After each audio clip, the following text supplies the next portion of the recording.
Ny spaning. Spaning. Och den här veckan så ska vi prata om hur man behåller kundrelationen när man digitaliserar. Söker man på digital transformation så får man en massa träffar.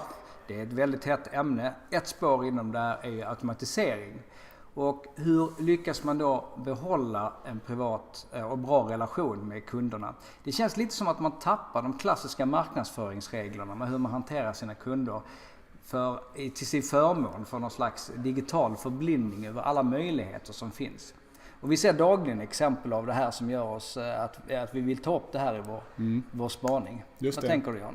Nej, men så här är det ju att digitaliseringen innebär givetvis att vi som kunder har fått tillgång till och får tillgång till produkter och tjänster, information på ett helt annat sätt idag än tidigare. Och det är klart att det innebär en mängd fördelar för oss som kunder.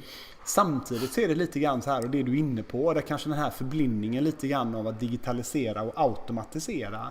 Att vi behandlar alla kunder likadant.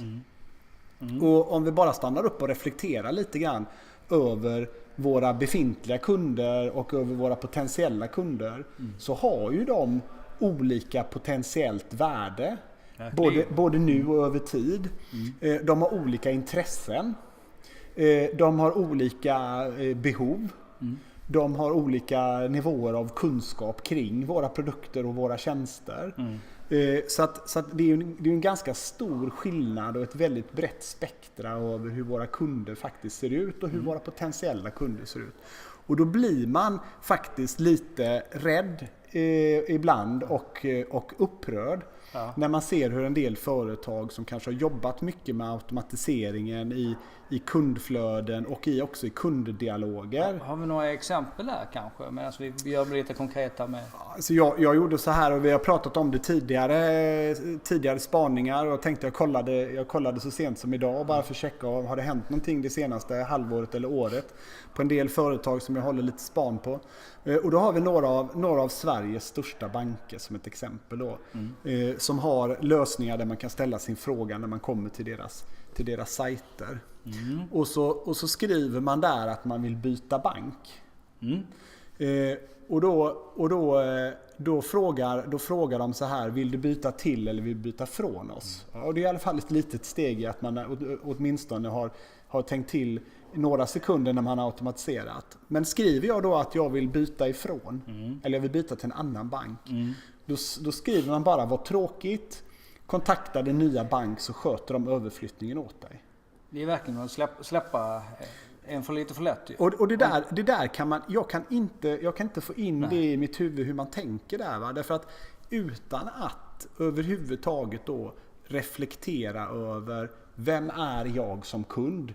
Vilket värde har jag för banken idag? Vilket potentiellt värde hade jag haft om jag hade haft mitt fulla engagemang hos banken? Den typen av sunda förnuftreflektioner sker ju överhuvudtaget inte, utan att man automatiserar bort tjänsten då, va? Man har automatiserat bort en affär. Precis. Jag var inne på ett försäkringsbolag och jag skrev också att jag vill byta bolag. Och då svarade då deras tjänst: vilka försäkringar vill du annullera? Alltså de utgår från att jag redan är kund i det bolaget jag besöker och att jag vill byta från det. Och svarar bara ungefär som att hej då. Ja, det känns inte förtroendeingivande.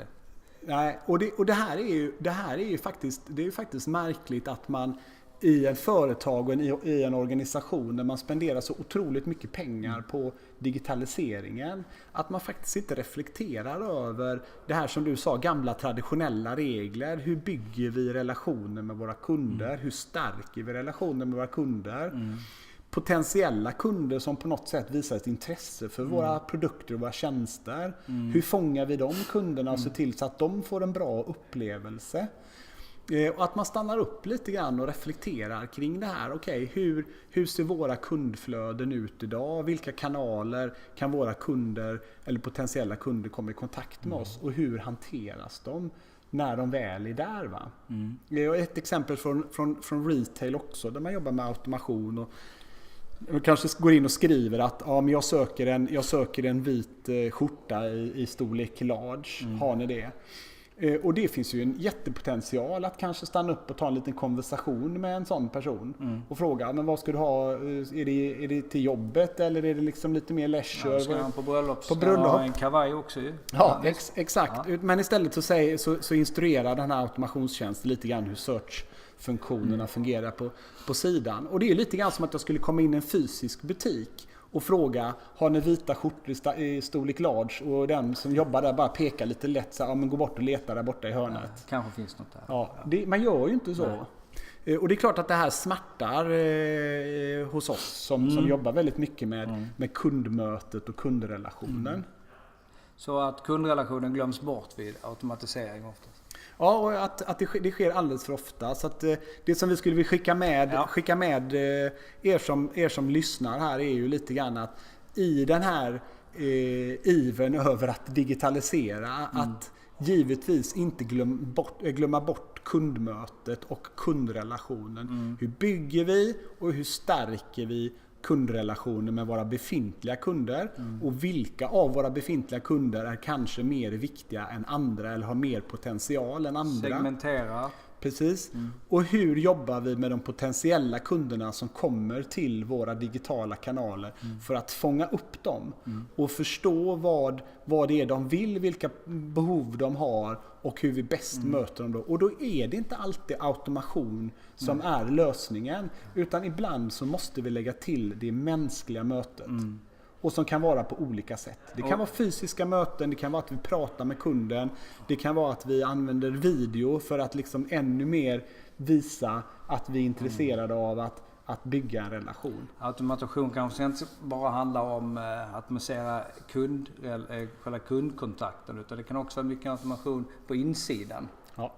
Också, alltså för själva handläggarna och serviceagenterna. Absolut. Jobba mer kanske med att automatisera processer som frigör tid åt medarbetarna i till exempel en innesälj eller en kundservice. Så att de kan ha ännu mer av de här relationsbyggande kontakterna. Istället för att bygga bort alla kontakter. Det är ju liksom det synsättet som man hade önskat att fler företag har lite oftare då. Så att vårat medskick är att glöm inte bort kundrelationen. Fundera över hur ni bäst stärker relationen med era kunder.